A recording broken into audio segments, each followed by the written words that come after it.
You should know about the story of Ibn Taymiyyah rahimahullah. Specifically, I'm talking about when he died, because this is a theme that you see so often. And you're probably looking at the title of this video and thinking to yourself, like, why should I be hated? That's kind of weird, right? But check it out. Ibn Taymiyyah rahimahullah, even though he was one of the greatest scholars of Islamic history, everyone knows that, right?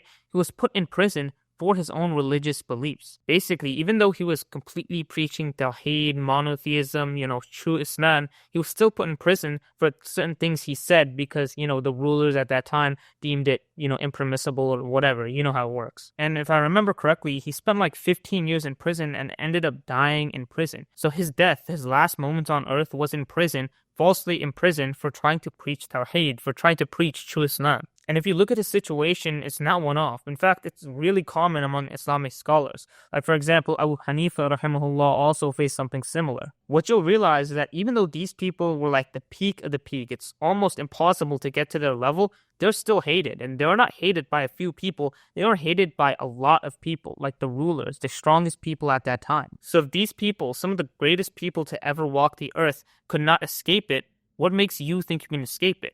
At some point you have to realize, like, you're going to be hated. And I feel like this is something most people realize or most people notice, but every single successful person is hated. And the crazy thing is, it doesn't even matter what field you're in. Like, of course, I'm talking about Islamic scholars, and I guess it makes sense why they're hated in a way, to the kuffar and everything. But even if you're like a billionaire, billionaires are some of the most hated people who are completely successful in this dunya, right? Or even an athlete, or literally every single successful person, it's almost like the measurement of their success is how much hate they get. And right now, you could go on Twitter, and to be honest, Twitter is probably the worst possible social media I could choose for this example, but you could see thousands and thousands of comments of literally just hate of every single topic. And of course, unfortunately, Islam is going to be one of those topics that's really, really hated, because at the end of the day, it's the truth. Right now, there's this actually really funny Warner clip that's popping off where basically he presses a guy on the beach and, starts beating him up or whatever. Muhammad once, and he gave me like a wink. What'd you say?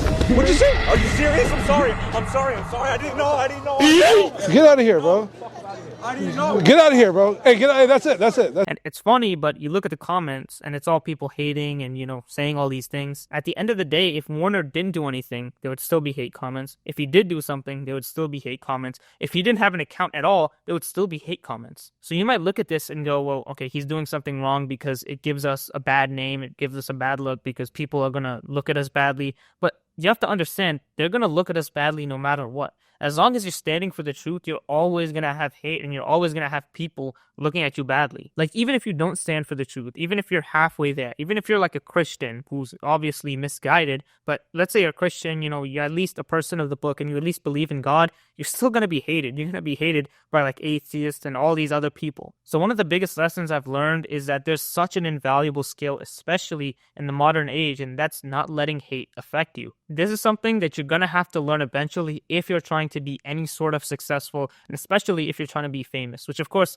fame shouldn't really be your goal because it's really not a good goal to have. But if you're going to be successful in the modern day, there's a really high chance you're going to be famous. The thing is, every single social media is designed in a way where the entire point is to keep you in an emotional state. Because if you're emotional, that's when you're going to keep scrolling and you're basically going to get them more money. And I've seen a lot of people stuck in this wormhole of emotion. For example, they'll wake up and check their phone first thing in the morning, and maybe they'll check the news or they'll check Twitter or whatever it is. And first thing in the morning, they'll get fired up over something they saw. Now, realistically, imagine how bad that is for you. Because let's say your emotions are spiked first thing in the morning. For the rest of the day, you're going to have that thing in the back of your head thinking, should I comment on this? Should I talk about this? Why would he say this? It's literally like the worst possible thing you could do for your mental health. It's going to spike your cortisol. It's going to make you super stressed. This is something that you really need to avoid. And of course, this is especially true if it's something that attacks your identity. For example, if it's something specifically against Islam, if it's against Muslims, of course,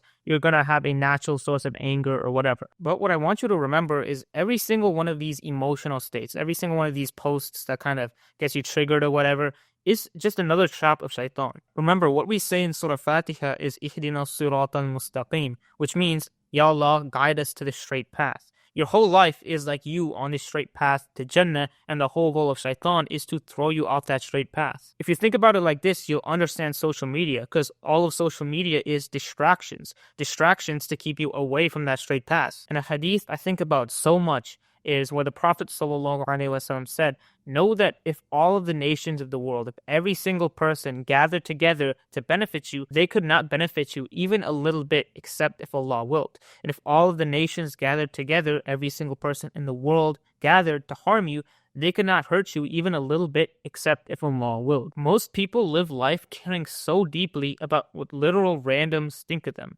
And it's sad because it literally affects all of us to an extent. I mean, it affects me, it affects you. We all care about what another person thinks of us, even if we hate that person, even if we don't care about them, even if we wish they were never in our lives.